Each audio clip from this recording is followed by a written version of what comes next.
Hi everyone, we're back at the top of the hill and we've found ourselves an M600 from Bafang with 120 Newton meters of torque. It's a very budget mountain bike that it's installed in, but that doesn't matter. We just wanted to test how good this motor was. We've already taken it on a speed test on the closed road, and today we're going to take it up to the top of the hill. Today we've also got the Bafang M500 that fits just in this frame exactly the same as the M600. This is a detuned version of the M600 basically. It's a little less powerful, rated at 90 Newton meters, 250 watts, rather than the M600 which is rated 500 watts, 120 Newton meters. We've also got this peak gear which we'll show you some close-ups of, and we're going to install this in the M600 and do some comparisons of how noisy it is, because stock they have a metal gear that's reported to be quite noisy. This is an upgrade you can do to reduce that noise. So if you want to see that, you can follow us as we release these videos later down the track. I tell you what, we were very impressed with this M600 shooting up this hill, so much so that we've now put the steps in place to import some M600 bikes that are more trail orientated mountain bikes that we'd all like to ride. We hope to have them towards Christmas in 2021, so keep following us, keep up to date, and we'll let you know when we're ready to release them and more details about those bikes. But we're very excited about what this M600 can really bring to the trails. Before we go up the hill, you can see the chart over here of how the other bikes we've tested have done so far, and you can think about that as we go up the hill and see how the M600 does. Okay, remember to like and subscribe to stay up to date with everything. Let's get the bike now down to the bottom and get started. Let's talk about the track. It's 17.5 degrees average gradient. It's 200 meters in length and it's 30 degrees at the steepest point.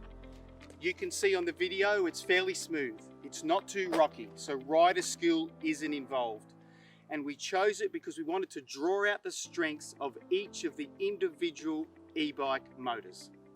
Okay everyone, before we take this M600 up the hill, let's tell you a little bit more about the motor. It's 3.9 kilograms in weight, it's got 120 Newton meters and 500 watts of power. It's got a peak output of about 860, and in the future we're going to do some tuning to try and improve that peak output. The other thing about the M600 is it's got triple sensors, 1 torque and 2 speed sensors. What does that really mean? It means it reacts fast to pedal input, and it's very smooth in the power delivery. This Bafang M600 motor has 9 different power settings from 0 to 9.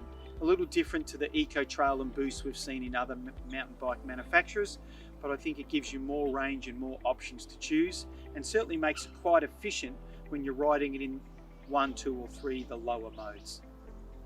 The M600 motor noise is probably on par with the Shimano E8000, and it's absolutely nothing wrong with that at all, but we have got a new silent gear that we're going to put in there, and we'll do some videos to show the difference between the standard metal gear and the new silent gear. Okay, here I go on the M600. 1, 2, 3.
Okay, my turn on the M600. We'll see what sort of time I can get up this hill.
Okay, here we are. We're back at the top of the hill. We've finished our runs on this little M600. It was good, it was smooth, it was powerful, and I definitely wasn't as puffed as I normally am. Lachlan will come in and tell us a little bit more about the times and how it compared to the rest of the e-bikes. Okay, so if we look at the times, the M600 put in quite a respectable time, putting it up near the top of the leaderboard, just below the Specialized, which is the current leader. As John said, we're very happy with the power and performance of the M600. It really does have the ability to compete with the other e-bike motors that we've tested so far, both up the hills and on the flat trails, less steep sort of environments. We're looking forward to testing the M500, which is a lower power rated version of this. Maybe it will perform similar to the EP8 that's a little bit slower than some of the other motors. And in a future video, we're going to test the big brother to this motor called the M620. We're looking forward to taking that up the hill. So make sure you subscribe so you can catch that new video when it comes out very soon.